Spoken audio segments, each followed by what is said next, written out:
Paslon Dharma Kun menjadi penentu suaranya untuk memenangkan salah satu paslon, baik satu maupun tiga nantinya. Terima kasih rekan-rekan wartawan. Sore hari ini kita sudah melihat hasil quick count dan hasilnya kami anggap ini adalah suatu kemenangan bagi kami. Karena selama ini kami ditekan di angka 3% sampai paling tinggi 5%. Dan kenaikan yang cukup signifikan dengan kemampuan yang sangat minim.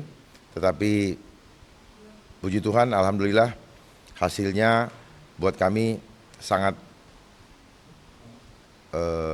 menyenangkan dan membanggakan karena apa? Inilah hasil kerja nyata daripada semua relawan yang ada, di mana kami sudah berusaha maksimal untuk menyadarkan seluruh rakyat Jakarta akan bahaya potensi pandemi yang akan terjadi ke depan.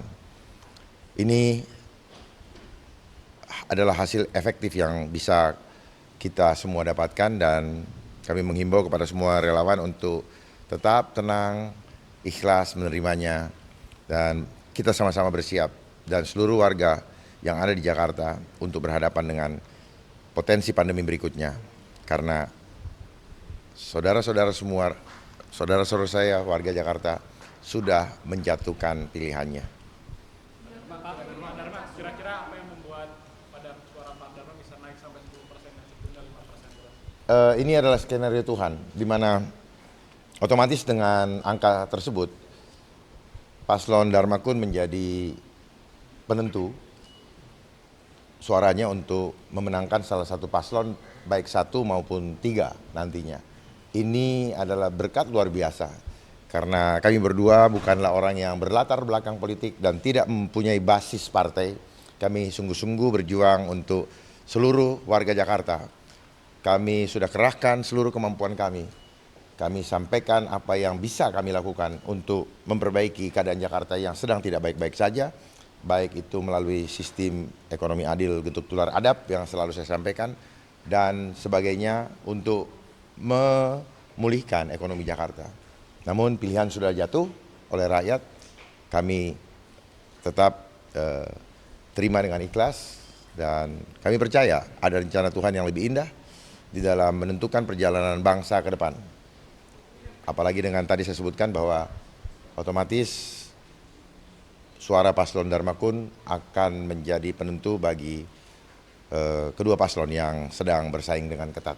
Akan mendukung siapa Pak untuk 2 putaran? Sudah ada komunikasi kah dengan 01? Oh belum, sama sekali belum ada, karena kami juga tidak mau berpikir sejauh itu. Kami hanya melihat bahwa yang kami perjuangkan sampai titik ini adalah jangan sampai ada pandemi lagi di Jakarta.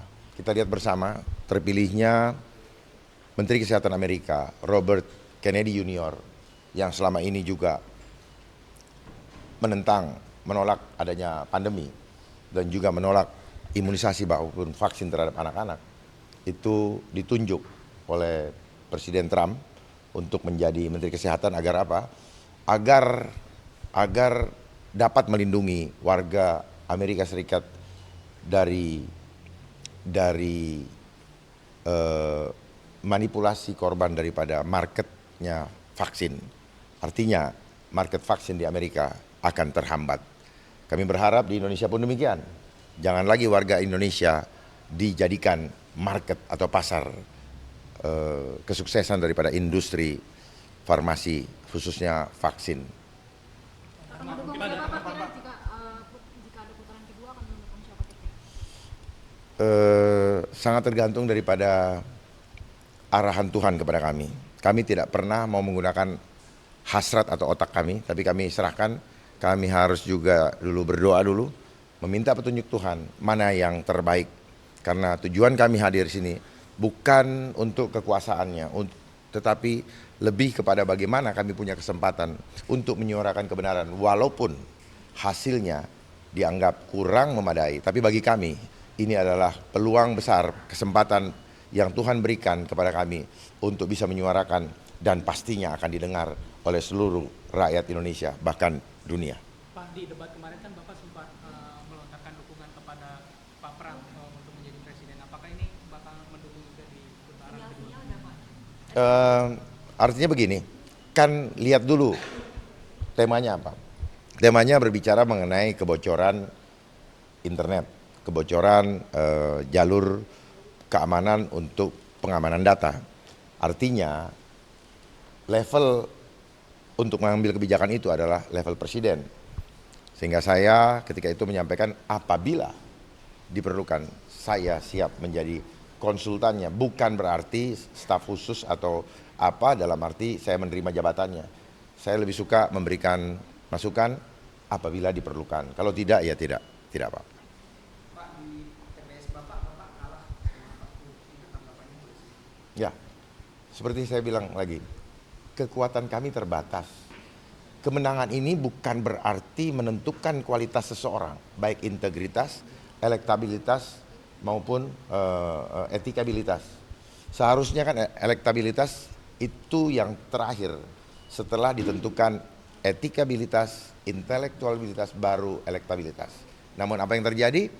Karena konsep intelijen di mana pembangunan opini didahului dengan mempengaruhi massa. Ini adalah psikologi massa dengan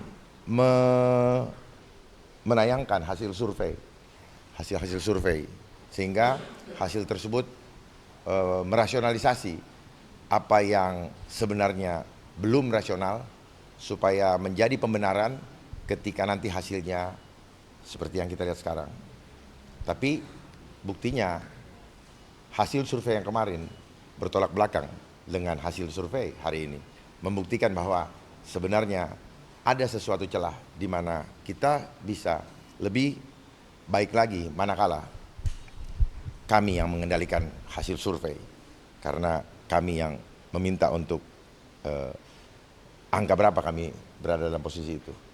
Itu sebenarnya. Kalau misalkan sekarang kalah, periode ke depan mau maju lagi nggak? Kita lihat aja, karena apa yang kami perjuangkan bersama Pak Kun adalah menyelamatkan jiwa keluarga kita.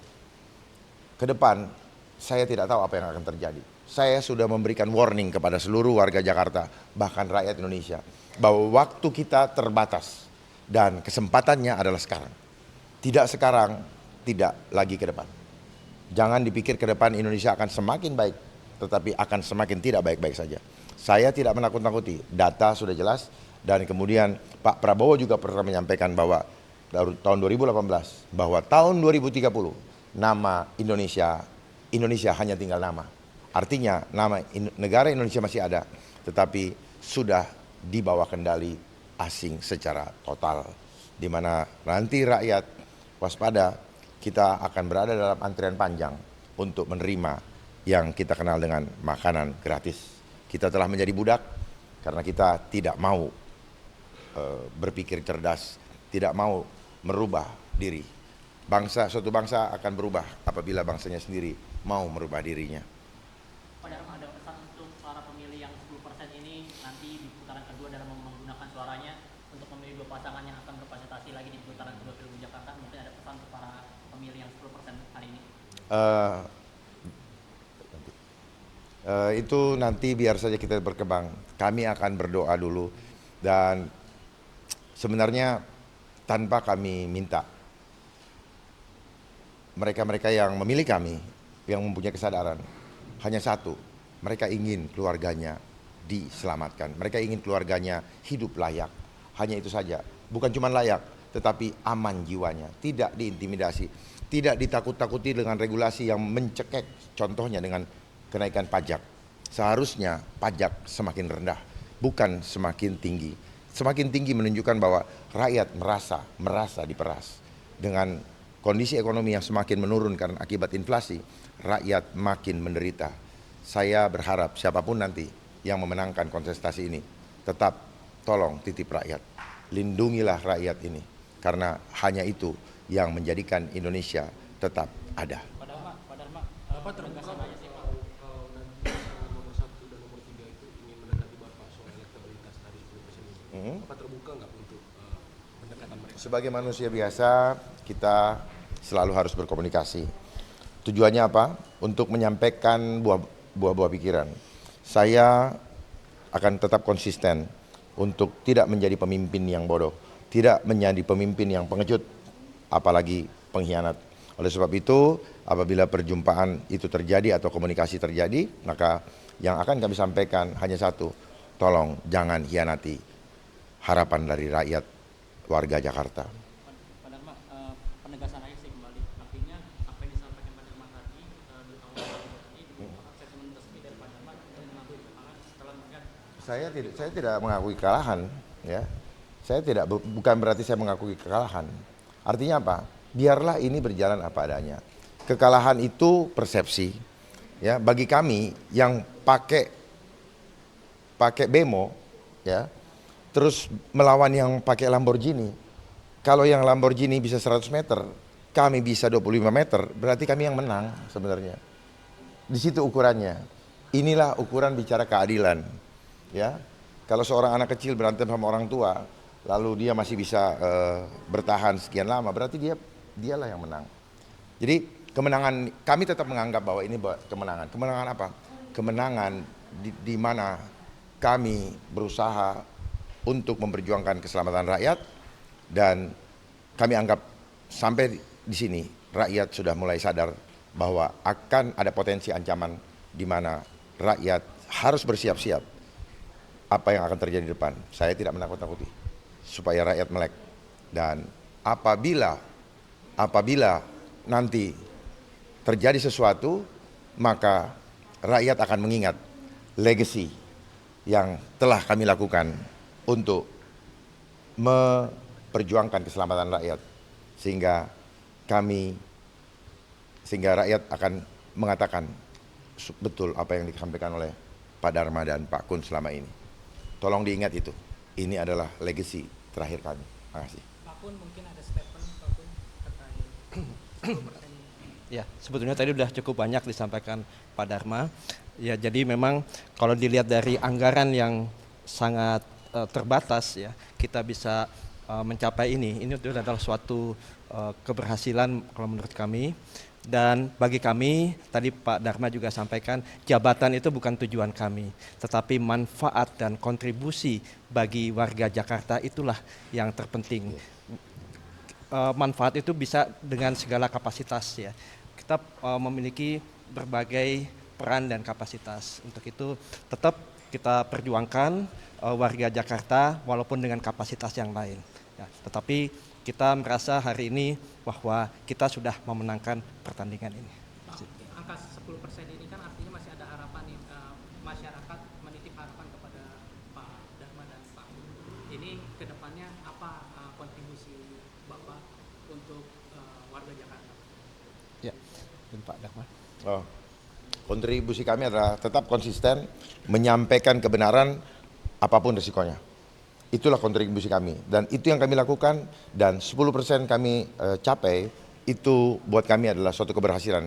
Karena kami bukan siapa-siapa, kami bukanlah public figure juga, kami bukanlah orang yang didukung oleh kekuatan luar biasa, tetapi kami hanya didukung oleh hati rakyat yang rindu mendapatkan pemimpin yang sungguh-sungguh melindungi mereka.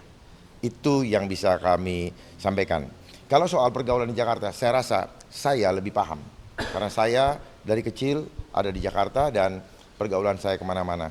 Hanya masalahnya kami tidak punya kekuatan finansial dan juga kekuatan politik. Karena kami hanya datang dari rakyat, berusaha untuk memperjuangkan dan merubah fenomena bahwa kontestasi bisa dilakukan walaupun tidak didukung oleh partai. Kami akan membuka hasanah baru supaya rakyat jangan ragu-ragu, jangan takut untuk berjuang dan bersuara manakala ada hak-hak yang dikebiri atau diperkosa ataupun dijajah. Mari sama-sama kita ingat keadaan hari ini, dan ke depan kita berjuang terus sampai Tuhan memanggil kita. Pak, kalau boleh disampaikan kira-kira berapa sih Pak anggaran yang sudah dikeluarkan sampai hari ini sebagai paslon PNS? Kalau dibilang berapa, saya tidak tahu pasti. Yang pasti dari kami berdua itu sangat-sangat minim. Yang lain itu kami nggak bisa hitung karena sifatnya volunteer. Siapa saja yang datang ke lokasi, tahu-tahu ada yang memprovide, nyiapin gerobak untuk warga makan dan sebagainya. itu kami nggak bisa hitung. Kami harus tanya dulu dan seringkali kami tidak bertemu langsung dengan orang yang mendukung itu. Jadi ini betul-betul di luar dugaan kami ya untuk melakukan menerima kondisi seperti itu. Dan kenapa juga kami sudah berusaha untuk memaksimalkan bertemu dengan masyarakat, tetapi 2 bulan waktu yang terlalu singkat untuk bertemu dengan warga dalam masa kampanye di Jakarta yang begitu luas ini. Kalau misalnya kami masih memiliki 2 bulan lagi, mungkin akan berbeda hasilnya. Karena dengan pertemuan langsung akan terbangun chemistry antara kami dengan warga dan bagaimana kami punya waktu untuk meyakinkan. Tetapi inilah regulasi yang ada, yang harus kami hormati bersama.